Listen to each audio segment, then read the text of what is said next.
A mão de Dona Helena tremeu ao pegar o último pedaço de pão que o padeiro havia jogado no lixo.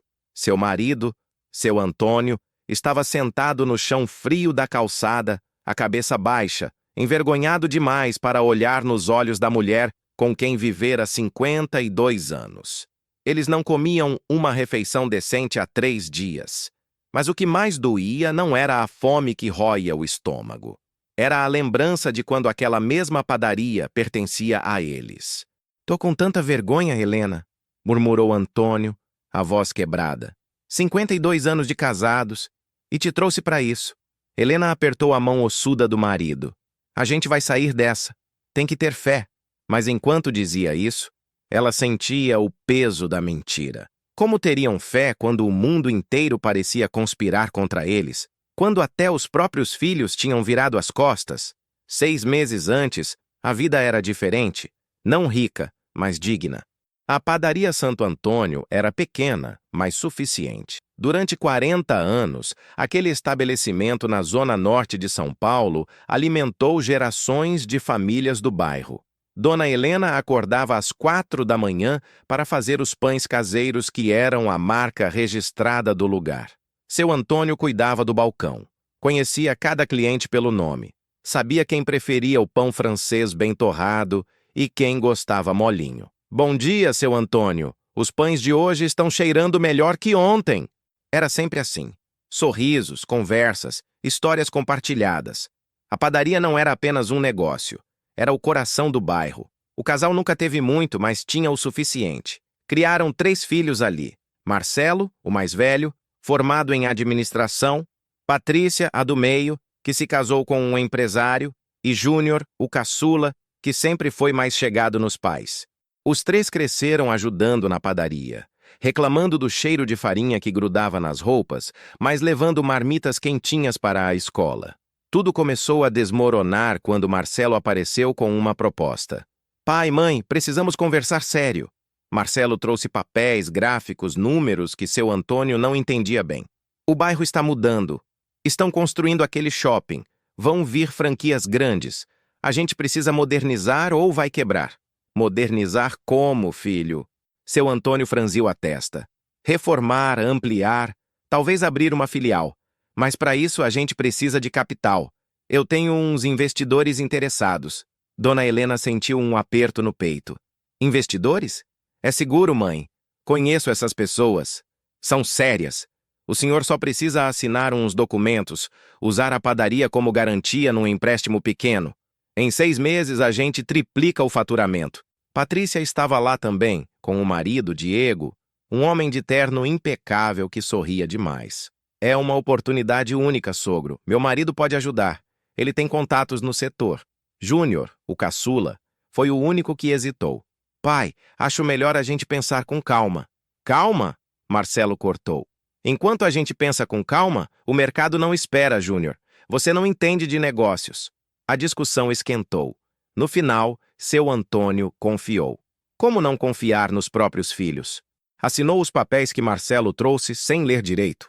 Helena avisou que tinha um mau pressentimento, mas o marido disse: "São nossos filhos, mulher. Eles querem o bem da gente." Os primeiros 3 meses foram estranhos. Marcelo assumiu a parte administrativa da padaria. Começaram reformas que nunca terminavam. Fornecedores antigos foram trocados por outros mais caros.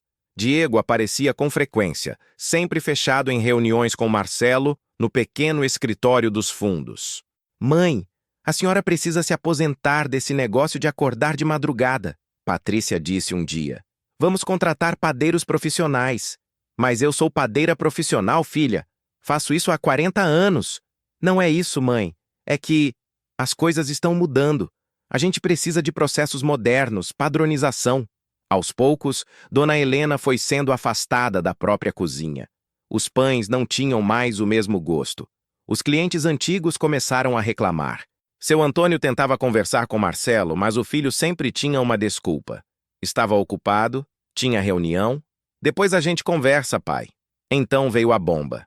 Uma manhã, um oficial de justiça bateu na porta da padaria. Tinha uma ordem de despejo.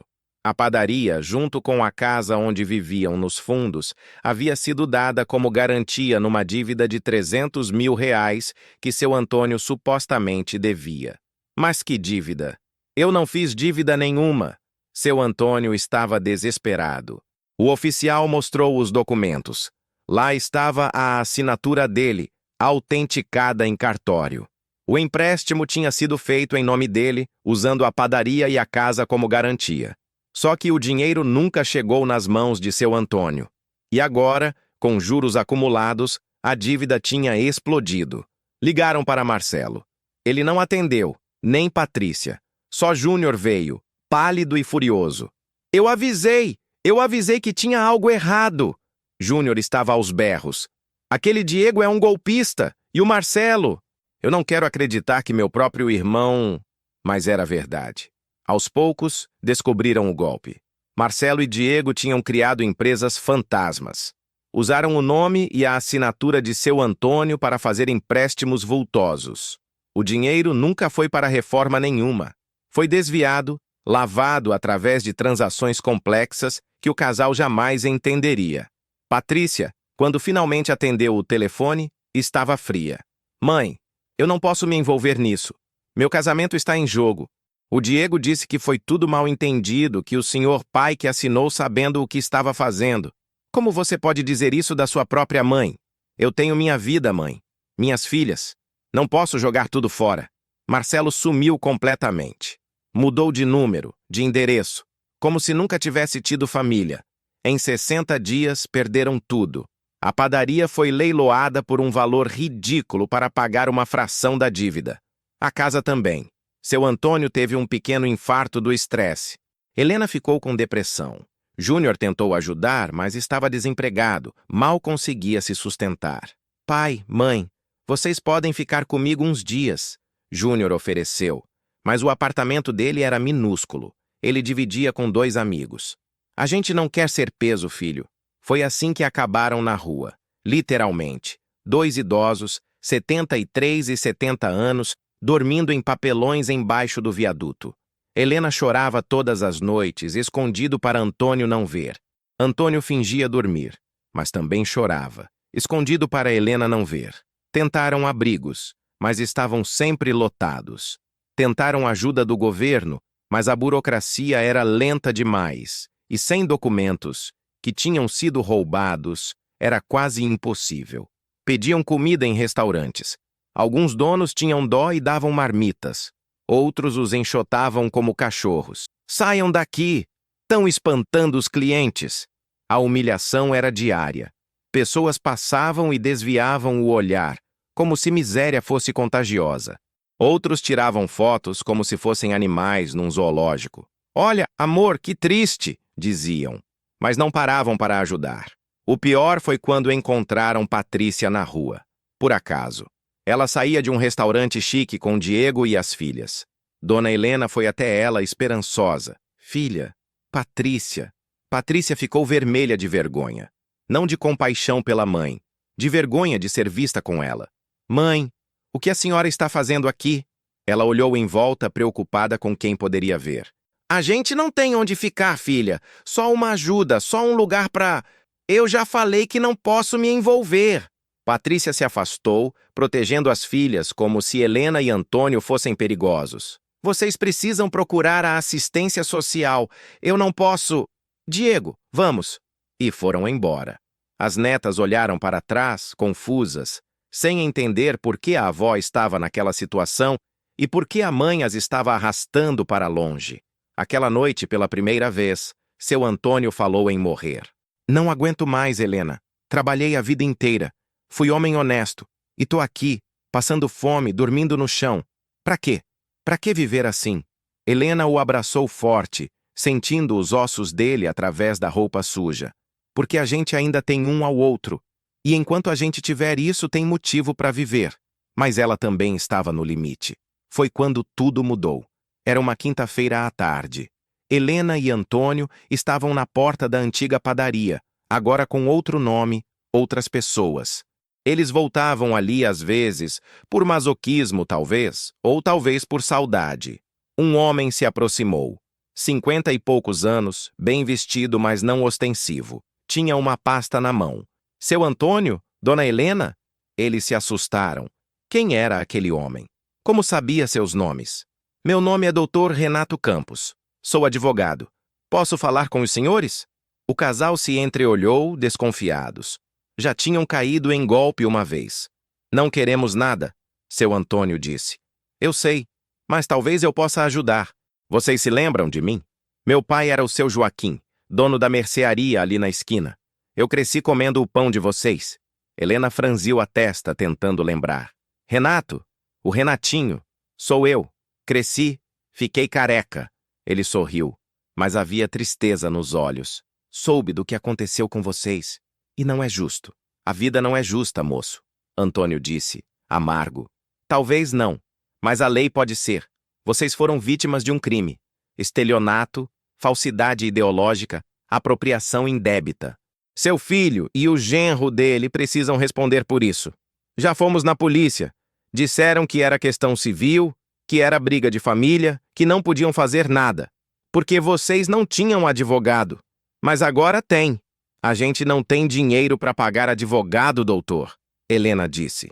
Eu sei, por isso vou fazer de graça, pro bono, como a gente chama. Meu pai morreu ano passado.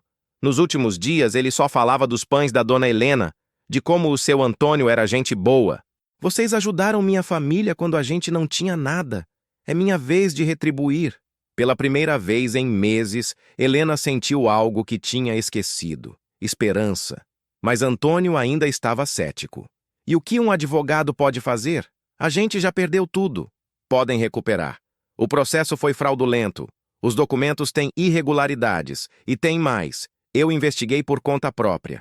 Seu genro Diego tem um histórico. Ele já aplicou golpes parecidos em outras famílias. Está sendo investigado pelo Ministério Público.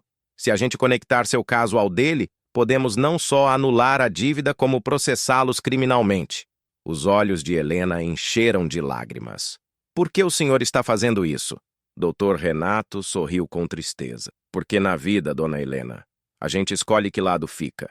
E eu não quero ser o tipo de pessoa que vê uma injustiça e faz de conta que não viu. Naquela mesma tarde, doutor Renato levou o casal para um abrigo especializado em idosos, onde conseguiu vagas emergenciais. Não era luxuoso, mas tinha camas limpas, comida quente e dignidade. Helena chorou de alívio ao tomar um banho quente depois de 2 meses. O processo foi longo e doloroso. Dr. Renato trabalhou incansavelmente juntando provas, conversando com testemunhas, rastreando a trilha do dinheiro. Descobriu que Marcelo e Diego tinham desviado quase R$500 mil usando empresas fantasmas. Parte do dinheiro tinha ido para a conta de Patrícia também. Júnior se tornou testemunha principal. Ele tinha e-mails, mensagens, gravações de conversas onde Marcelo admitia saber que estava enganando os pais. Eles são velhos, não vão entender mesmo, Marcelo tinha dito numa gravação. A gente pega o que é nosso por direito antes que eles morram e não sobre nada. A frieza das palavras cortava fundo. O caso ganhou repercussão. Uma jornalista local, Maria Fernanda, ficou comovida com a história e fez uma matéria. Casal de idosos perde tudo em golpe aplicado pelos próprios filhos.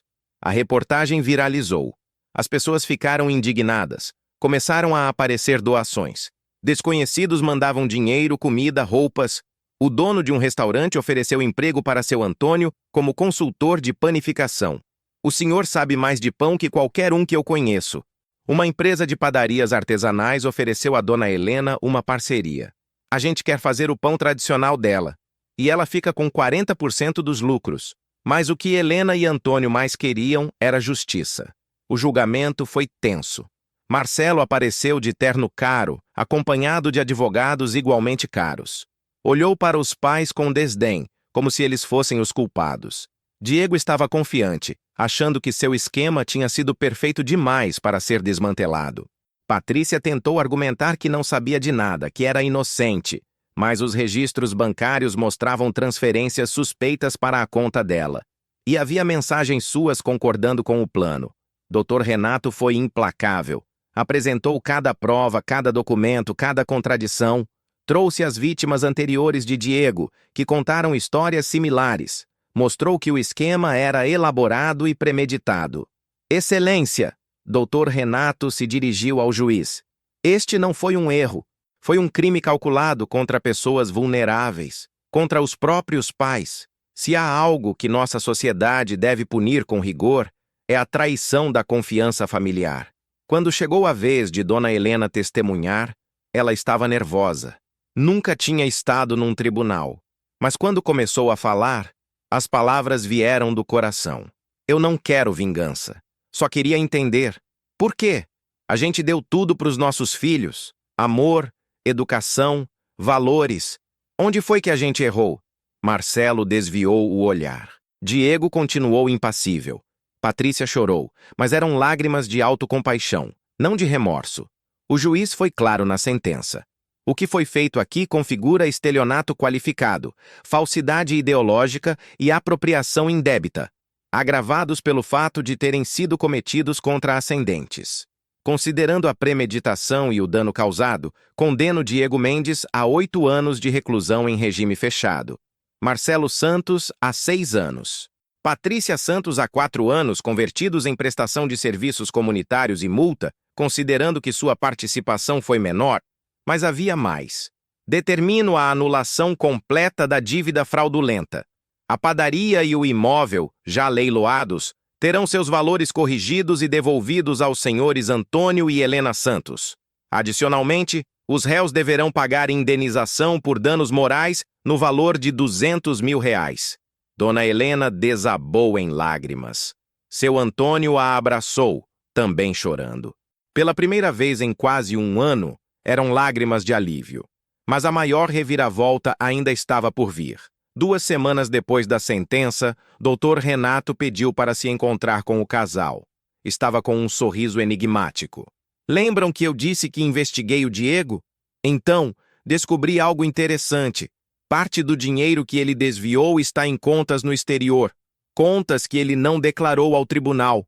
Com a ajuda do Ministério Público e da Polícia Federal, conseguimos rastrear e bloquear essas contas. E daí? Antônio perguntou. Dá quase R$ 1.200.000. Dinheiro de vocês e de outras vítimas. O juiz determinou que seja dividido proporcionalmente. A parte de vocês dá cerca de R$ 400 mil. Helena quase desmaiou. Mas tem mais. Sabem quem comprou a padaria no leilão? Uma empresa que, adivinha, era de fachada do Diego. Ele comprou a própria padaria que tinha ajudado a tomar de vocês por um preço ridículo, planejando revendê-la depois com lucro. Mas como a transação foi criminosa, ela foi anulada. A padaria volta para vocês. Seu Antônio não conseguia processar.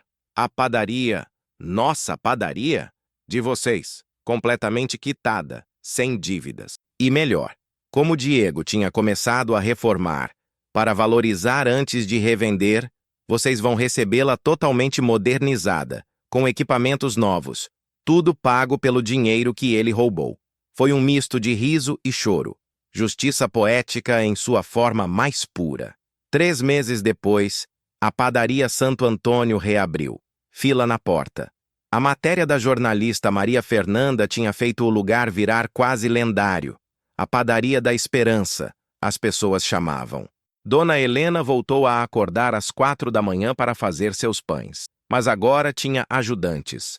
Jovens do bairro que ela estava treinando, ensinando os segredos de 40 anos de ofício. Seu Antônio estava no balcão, mais magro, mais sorrindo, conversando com clientes velhos e novos. Júnior trabalhava com eles agora. Tinha se tornado gerente, cuidando da parte administrativa. De verdade dessa vez, com transparência total. Usaram parte do dinheiro para abrir um pequeno fundo de ajuda. Para pessoas que passam pelo que a gente passou, Helena explicou, ninguém deveria ter que dormir na rua. Quanto a Marcelo e Diego, estavam na prisão. Patrícia tinha perdido o casamento. Diego a culpou por tudo e estava cumprindo serviço comunitário num abrigo para idosos. Irônico, mas apropriado. Um dia, 6 meses após a reabertura, Patrícia apareceu na padaria. Estava diferente. Mais magra, sem maquiagem cara, roupas simples. Ficou na porta, hesitante. Helena a viu pela vitrine. Sentiu o estômago apertar. Antônio segurou a mão dela. O que você quer fazer? Ele perguntou. Helena respirou fundo, então foi até a porta e a abriu. Entre, Patrícia! A filha começou a chorar na mesma hora. Mãe, eu não sei nem o que dizer. O que eu fiz foi imperdoável. Foi. Eu perdi tudo. Meu casamento, minhas amigas. A guarda das meninas está sendo disputada na justiça. Tô morando num apartamento minúsculo, trabalhando no abrigo. E eu mereço tudo isso. Helena não disse nada por um momento longo. Então suspirou. Você é minha filha. Eu não sei se algum dia vou perdoar completamente o que você fez, mas também não vou te deixar na rua. Se você está realmente arrependida, se você está disposta a trabalhar, a mudar, tem um lugar para você aqui, no fundo, lavando louça, limpando o banheiro, começando de baixo, como seu pai e eu começamos. Patrícia engoliu seco. Eu aceito, qualquer coisa. Só quero consertar o que quebrei. Então começa amanhã, 6 da manhã. Não foi fácil. Havia tensão, mágoas não resolvidas, silêncios desconfortáveis, mas aos poucos, muito devagar, alguma coisa começou a se curar. Não era como antes, nunca seria, mas era algo. Marcelo nunca pediu perdão. Continuou culpando os pais, o sistema, o mundo. Alguns corações se endurecem demais para amolecer de novo. Hoje, 3 anos depois, a padaria Santo Antônio não é apenas uma padaria. É um símbolo. Pessoas vão lá não só pelo pão, embora o pão continue excepcional. Vão pela história. Vão para se lembrar de que resiliência não é palavra vazia, que recomeços são possíveis, que famílias podem se quebrar, mas também podem se reconstruir, mesmo que diferentes. Dona Helena tem 73 anos agora. Seu Antônio, 76. Deveriam estar aposentados, curtindo netos, viajando. Em vez disso, estão acordando de madrugada, amassando massa, servindo clientes. Vocês não cansam? Uma cliente perguntou um dia. Helena sorriu, aquele sorriso que tinha desaparecido por um ano inteiro, mas tinha voltado, mais forte. Cansar a gente cansa. Mas sabe o que cansa mais? Desistir, perder a esperança. A gente quase perdeu, quase, mas não perdemos. E enquanto eu conseguir amassar essa massa, enquanto esse velho teimoso aqui conseguir sorrir para os clientes, a gente vai estar aqui. Seu Antônio riu. Teimoso é ela. Eu sou só persistente. A padaria fechava às 6 da tarde. Depois disso, Helena e Antônio subiam para o pequeno apartamento nos fundos, o mesmo que tinham perdido e recuperado. Sentavam na varanda minúscula, tomavam um cafezinho, olhavam a rua. Valeu a pena? Antônio perguntou um dia. O quê? Tudo isso, a luta, o sofrimento. Valeu a pena? Helena pensou antes de responder. A luta não valeu a pena. A luta foi horrível. Mas o que a gente descobriu sobre nós mesmos? Que a gente é mais forte do que imaginava? Que tem gente boa no mundo? Que não estamos sozinhos? Isso valeu. Valeu cada lágrima. Antônio concordou em silêncio. Então apontou para a rua. Olha ali. Era um jovem casal com uma criança pequena. Estavam comendo pão francês da padaria, rindo, felizes. Nenhum deles sabia a história daquele lugar. Não sabiam da dor, da luta, das lágrimas que construíram aqueles pães. E estava tudo bem. Porque no fim, a vida não é sobre as histórias que as pessoas sabem. É sobre as histórias que vivemos. E Helena e Antônio tinham vivido uma história que poucos teriam coragem de viver. Olhe ao seu redor. Quantas pessoas você vê todos os dias sem realmente ver? Aquele idoso na fila do supermercado. Aquela mulher pedindo comida na esquina. O casal que mora na casa ao lado. Cada um tem uma história. Cada um já foi derrubado e levantou. Cada um já teve seus próprios filhos, seus próprios Diegos, seus próprios Doutor Renatos. E você? Quantas vezes já se sentiu traído, humilhado, derrotado? Quantas vezes pensou em desistir?